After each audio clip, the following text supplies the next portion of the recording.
2024 లేదా 25లో డిగ్రీ లేదా బీటెక్ చదివారా? సాఫ్ట్వేర్ జాబ్ కోసం ఎదురు చూస్తున్నారా? అయితే కోడ్ జ్ఞాన్ 100 డేస్ కోర్సులో చేరండి, జాబ్ సాధించండి. నమస్కారం అనిల్ సింగ్ గారు. నమస్తే శిరీష. సార్, ఈరోజు సిల్వర్ రేట్ ఎలా ఉంది? మరి గోల్డ్ లో అయితే ఫాల్ మూమెంట్ చూసాం. మరి సిల్వర్ పరిస్థితి ఎలా ఉండబోతుంది? పెరుగుతుందా, తగ్గుతుందా? ఈ రోజున సిల్వర్ కన్ఫ్యూజన్ స్టేజ్లో ఉందని చెప్తా. ఎందుకంటే దాదాపు 1,27,000 మీకు స్పాట్ మార్కెట్లో ఉంటే 1,13,000 మీకు ఫ్యూచర్స్లో ఉంది.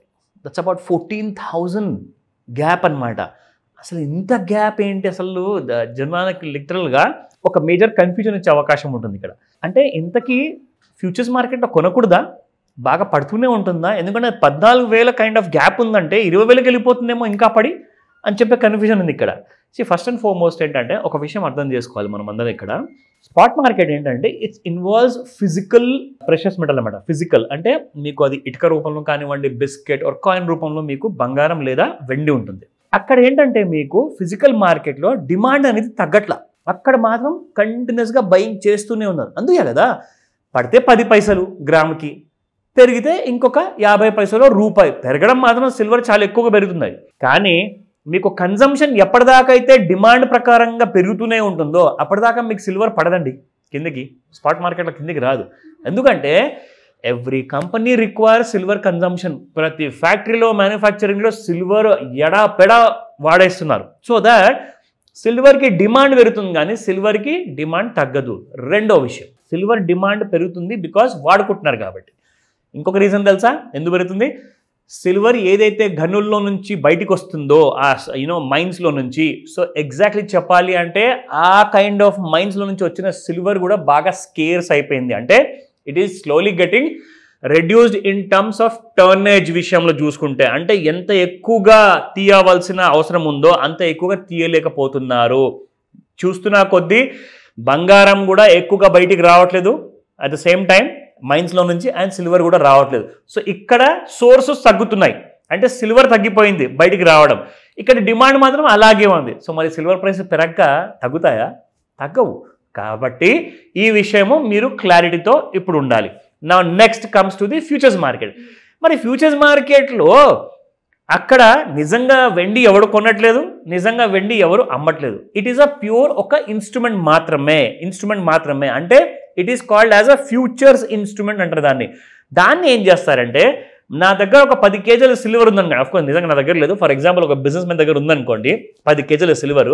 రేపటి రోజున ఫ్యూచర్స్ మార్కెట్లో సిల్వర్ రేటు బాగా పడిపోతుందని చెప్పేసి నాకు ఏదో ఇన్ఫర్మేషన్ వచ్చింది అనుకోండి. నేను అప్పుడు ఏం చేస్తానంటే, ఈ 10 కేజీల సిల్వర్ రేట్లో నాకు లాస్ రాకూడదు అంటే నేను ఏం చేస్తానంటే ఫ్యూచర్స్లో వెళ్ళి అమ్మేస్తా. అమ్మితే అక్కడ ఏమవుతుందంటే అక్కడ పడిపోయినప్పుడు నాకు ప్రాఫిట్ వస్తుంది. సో ఇక్కడ నాకు లాస్ వస్తుంది. ఆ ప్రాఫిట్ నేను ఇక్కడ కాంపన్సేట్ చేసుకుంటాను. So I'm safe. మీకు అర్థమైందా? దట్ ఈజ్ వై ఫ్యూచర్స్ని ఒక స్పెక్యులేటివ్ ఇన్స్ట్రుమెంట్గా వాడుకుంటారు తప్పితే ఇంకా వేరే అర్థం అందులో ఏది లేదు. ప్రాఫిట్ కోసం అమ్ముతారు, ప్రాఫిట్ కోసమే కొంటారు. సో కాబట్టి ఫ్యూచర్స్ మార్కెట్లో ఎంత రేట్ తక్కువ ఉంది, ఎంత రేట్ ఎక్కువ ఉంది అన్న విషయం మర్చిపోండి. ఓకేనా? Forget that. So no confusion, let's go. So సిల్వర్లో స్పాట్ రేట్ చూసుకుంటే 127 రూపాయలు ఇవాళ నిన్నటి ప్రైస్ ఉంటే ఇవాళ మీకు 127 రూపాయలు 10 పైసలు ఉందన్నమాట. It has gone up by 10 Paisa. So ఇందులో చూసుకుంటే మనకి కేజీ ప్రకారంగా 100 రూపాయలు తేడా వచ్చింది మీకు.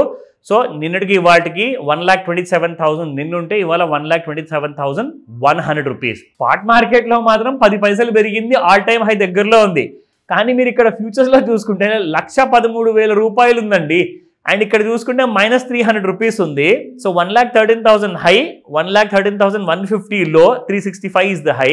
సో ఇక్కడ చూసుకుంటే లెవెల్స్లో 1,14,142 first resistance and second resistance is 1,14,487, 1,15,037 rupees is the third resistance. So ఎందుకైనా మంచిది ఒకవేళ గోల్డ్ బాగా పడింది అనుకోండి, సిల్వర్ కూడా కొంచెం పడాలి కదా. సో కాబట్టి సపోర్ట్ లెవెల్స్ కూడా ఒకసారి చెక్ చేసుకుంటే క్లారిటీ వస్తుంది. 1,13,247 రూపాయలు, 1,12,697 రూపాయలు అండ్ 1,12,352 రూపాయలు. కానీ ఛాన్సెస్ అయితే ఎక్కువ మటుకు, బికాజ్ ఒక పాజిటివ్ స్టేట్మెంట్ ఎకానమీ కోసం మన దేశ ప్రధానమంత్రి ఇచ్చారు కాబట్టి ప్రెషస్ మెటల్స్లో కొంచెం సెల్లింగ్ అనేది విట్నెస్ చేసే అవకాశం ఉంది. It is not for sure. మనమేమో పడిపోతుంది అనుకుంటుంటే సడన్గా అది పెరిగిపోయింది అనుకోండి, ఇదేంది అనిల్ సార్ ఇలా పెరిగిపోయిందని చెప్పేసి సర్ప్రైజ్ అవ్వద్దు. అందుకే రెసిస్టెన్స్ లెవెల్స్ ఇచ్చా, సపోర్ట్ లెవెల్స్ 2 ఇచ్చాను. ఎందుకంటే చార్ట్స్లో మీకు పూర్తి క్లారిటీ కావాలి అంటే ఒక్కసారి మీరు ఎందుకైనా మంచిది you use this Fibonacci retracement. So clarity వచ్చేస్తుంది మనకు. ఇక్కడ ఏం తెలుస్తుందండి శిరీష, ఎగ్జాక్ట్లీ మనం చెప్పాలి అంటే ఈ డాటెడ్ లైన్ ఏదైతే ట్రెండ్ లైన్ లాగా ఉందో కరెక్ట్గా దాని కిందికి వెళ్ళిపోవట్లేదు, దాని పైకి కూడా వెళ్ళట్లేదు, మొత్తానికి పైకి కిందికి ఉండేసి గోడ మీద పిల్లిలా ఉంది. So it is not in a confirmed stage of either bull or bear, రెండు వైపులా కూడా లేదు. సో కాబట్టి జాగ్రత్తగా ట్రేడ్ చేయండి. Silver is the most dangerous instrument, ఎందుకంటే silver is high beta and gold is low beta. So కాబట్టి సిల్వర్లో ఏ చిన్న తప్పు చేసినా మీరు బయటికి వస్తారు కనీసం ₹1,00,000 లాస్తో. ఈ విషయం మర్చిపోకండి. సో ఈ రోజే కాల్ చేయండి. ఎనీ కైండ్ ఆఫ్ గైడెన్స్ కావాలా నేను మీకు నేర్పిస్తాను.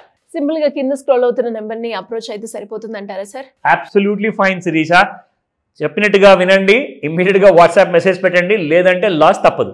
Thank you sir, thank you so much. Sirisha, Suman టీవీలో మీ పర్సనల్ అండ్ బిజినెస్ ప్రమోషన్స్ కోసం కింది నెంబర్కి కాంటాక్ట్ చేయండి.